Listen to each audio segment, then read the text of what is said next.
Welcome to Just the Word, where we're reading through the Bible in 1 year. And I'm Net. Today's reading will come from Esther chapter 6, 7, 8, 9, and 10. Esther chapter 6. That night, the king could not sleep, so he ordered the book of the Chronicles, the review of his reign, to be brought in and read to him. It was found recorded there that Mordecai had exposed Bigthana and Teresh, two of the king's officers who guarded the doorway, who had conspired to assassinate King Xerxes. What honor and recognition has Mordecai received for this? The king asked. Nothing has been done for him, his attendants answered. The king said, "Who is in the court?" Now Haman had just entered the outer court of the palace to speak to the king about hanging Mordecai on the gallows he had erected for him. His attendants answered, "Haman is standing in the court." "Bring him in," the king ordered. When Haman entered, the king asked him, "What should be done for the man the king delights to honor?" Now Haman thought to himself, "Who is there that the king would rather honor than me?" So he answered the king, "For the man the king delights to honor, have them bring a royal robe the king has worn and a horse the king has ridden, one with a royal crest placed on its head. Then let the robe and horse be entrusted to one of the king's most noble princes. Let them robe the man the king delights to honor and lead him on the horse through the city streets, proclaiming before him, 'This is what is done for the man the king delights to honor.'" "Go at once," the king commanded Haman. "Get the robe and the horse, and do just as you have suggested for Mordecai the Jew, who sits at the king's gate. Do not neglect anything you have recommended." So Haman got the robe and the horse. He rode Mordecai and led him on horseback through the city streets, proclaiming before him, "This is what is done for a man the king delights to honor." Afterward, Mordecai returned to the king's gate, but Haman rushed home with his head covered in grief and told Zeresh, his wife, and all his friends everything that had happened to him. His advisors and his wife Zeresh said to him, "Since Mordecai, before whom your downfall has started, is of Jewish origin, you cannot stand against him. You will surely come to ruin." While they were still talking with him, the king's eunuchs arrived and hurried Haman away to the banquet Esther had prepared. Esther chapter 7. So the king and Haman went to dine with Queen Esther, and as they were drinking wine on that second day, the king asked, "Queen Esther, what is your petition? It will be given you. What is your request? Even up to half the kingdom, it will be granted." Then Queen Esther answered, "If I have found favor with you, O king, and if it pleases your majesty, grant me my life. This is my petition. And spare my people. This is my request. For I and my people have been sold for destruction and slaughter and annihilation. If we had merely been sold as male and female slaves, I would have kept quiet, because no such distress would justify disturbing the king." King Xerxes asked Queen Esther, "Who is he? Where is the man who has dared to do such a thing?" Esther said, "The adversary and enemy is this vile Haman." Then Haman was terrified before the king and queen. The king got up in a rage, left his wine, and went out into the palace garden. But Haman, realizing that the king had already decided his fate, stayed behind to beg Queen Esther for his life. Just as the king returned from the palace garden to the banquet hall, Haman was falling on the couch where Esther was reclining. The king exclaimed, "Will he even molest the queen while she is with me in the house?" As soon as the word left the king's mouth, they covered Haman's face. Then Harbona, one of the eunuchs attending the king, said, "A gallows 75 feet high stands by Haman's house. He had it made for Mordecai, who spoke up to help the king." The king said, "Hang him on it." So they hanged Haman on the gallows he had prepared for Mordecai. Then the king's fury subsided. Esther chapter 8. That same day, King Xerxes gave Queen Esther the estate of Haman, the enemy of the Jews. And Mordecai came into the presence of the king, for Esther had told how he was related to her. The king took off his signet ring, which he had reclaimed from Haman, and presented it to Mordecai. And Esther appointed him over Haman's estate. Esther again pleaded with the king, falling at his feet and weeping. She begged him to put an end to the evil plan of Haman the Agagite, which he had devised against the Jews.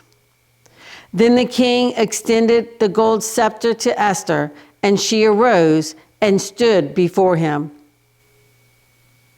"If it pleases the king," she said, "and if he regards me with favor and thinks it the right thing to do, and if he is pleased with me, let an order be written overruling the dispatches that Haman, son of Hammedatha, the Agagite, devised and wrote to destroy the Jews in all the king's provinces. For how can I bear to see disaster fall on my people? How can I bear to see the destruction of my family?" King Xerxes replied to Queen Esther and to Mordecai the Jew, "Because Haman attacked the Jews, I have given his estate to Esther, and they have hanged him on the gallows.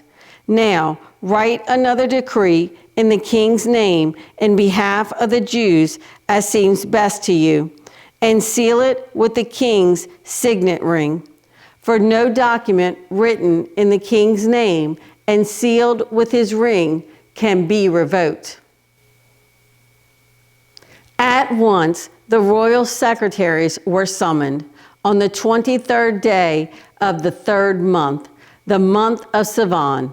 They wrote out all Mordecai's orders to the Jews and to the satraps, governors, and nobles of the 127 provinces stretching from India to Cush. These orders were written in the script of each province and the language of each people, and also to the Jews in their own script and language. Mordecai wrote in the name of King Xerxes, sealed the dispatches with the king's signet ring, and sent them by mounted couriers who rode fast horses, especially bred for the king. The king's edict granted the Jews in every city the right to assemble and protect themselves, to destroy, kill, and annihilate any armed force of any nationality or province that might attack them and their women and children, and to plunder the property of their enemies. The day appointed for the Jews to do this in all the provinces of King Xerxes was the 13th day of the 12th month, the month of Adar. A copy of the text of the edict was to be issued as law in every province and made known to the people of every nationality, so that the Jews would be ready on that day to avenge themselves on their enemies. The couriers, riding the royal horses, raced out, spurred on by the king's command. and the edict was also issued in the citadel of Susa. Mordecai left the king's presence wearing royal garments of blue and white, a large crown of gold, and a purple robe of fine linen. And the city of Susa held a joyous celebration. For the Jews, it was a time of happiness and joy, gladness and honor. In every province and in every city, wherever the edict of the king went, there was joy and gladness among the Jews, with feasting and celebrating. And many people of other nationalities became Jews because fear of the Jews had seized them. Esther chapter 9. On the 13th day of the 12th month, the month of Adar, the edict commanded by the king was to be carried out. On this day, the enemies of the Jews had hoped to overpower them, but now the tables were turned, and the Jews got the upper hand over those who hated them. The Jews assembled in their cities in all the provinces of King Xerxes to attack those seeking their destruction. No one could stand against them, because the people of all the other nationalities were afraid of them. And all the nobles of the princes, the satraps, the governors, and the king's administrators helped the Jews, because fear of Mordecai had seized them. Mordecai was prominent in the palace. His reputation spread throughout the provinces, and he became more and more powerful. The Jews struck down all their enemies with the sword, killing and destroying them, and they did what they pleased to those who hated them. In the citadel of Susa, the Jews killed and destroyed 500 men. They also killed Parshandatha, Dalphon, Aspatha, Poratha, Adalia, Aridatha, Parmashta, Arasai, Aradai, and Vizatha. The 10 sons of Haman, son of Hammedatha, the enemy of the Jews. But they did not lay their hands on the plunder. The number of those slain in the citadel of Susa was reported to the king that same day. The king said to Queen Esther, "The Jews have killed and destroyed 500 men and the 10 sons of Haman in the citadel of Susa. What have they done in the rest of the king's provinces? Now what is your petition? It will be given you. What is your request? It will also be granted." "If it pleases the king," Esther answered, "give the Jews in Susa permission to carry out this day's edict tomorrow also, and let Haman's 10 sons be hanged on the gallows." So the king commanded that this be done. An edict was issued in Susa, and they hanged the 10 sons of Haman. The Jews in Susa came together on the 14th day of the month of Adar, and they put to death in Susa 300 men, but they did not lay their hands on the plunder. Meanwhile, the remainder of the Jews who were in the king's provinces also assembled to protect themselves and get relief from their enemies. They killed 75,000 of them, but they did not lay their hands on the plunder. This happened on the 13th day of the month of Adar, and on the 14th they rested and made it a day of feasting and joy. The Jews in Susa, however, had assembled on the 13th and 14th, and then on the 15th they rested and made it a day of feasting and joy. That is why rural Jews, those living in villages, observed the 14th of the month of Adar as a day of joy and feasting, a day for giving presents to each other. Mordecai recorded these events, and he sent letters to all the Jews throughout the provinces of King Xerxes, near and far, to have them celebrate annually the 14th and 15th days of the month of Adar as the time when the Jews got relief from their enemies, and as the month when their sorrow was turned into joy, and their mourning into a day of celebration. He wrote them to observe the days as days of feasting and joy, and giving presents of food to one another and gifts to the poor. So the Jews agreed to continue the celebration they had begun, doing what Mordecai had written to them. For Haman, son of Hammedatha, the Agagite, the enemy of all the Jews, had plotted against the Jews to destroy them, and had cast the pur, that is, the lot, for their ruin and destruction. But when the plot came to the king's attention, he issued written orders that the evil scheme Haman had devised against the Jews should come back onto his own head, and that he and his sons should be hanged on the gallows. Therefore, these days were called Purim, from the word pur. Because of everything written in this letter, and because of what they had seen and what had happened to them, the Jews took it upon themselves to establish the custom that they and their descendants and all who join them should, without fail, observe these 2 days every year in the way prescribed and at the time appointed. These days should be remembered and observed in every generation by every family and in every province and in every city. And these days of Purim should never cease to be celebrated by the Jews, nor should the memory of them die out among their descendants. So Queen Esther, daughter of Abihail, along with Mordecai the Jew, wrote with full authority to confirm this second letter concerning Purim.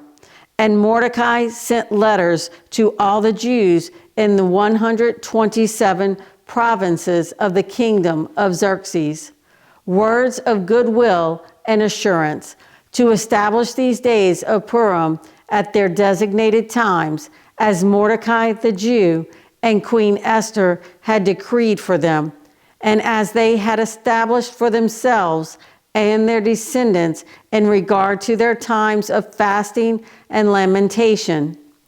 Esther's decree confirmed these regulations about Purim, and it was written down in the records.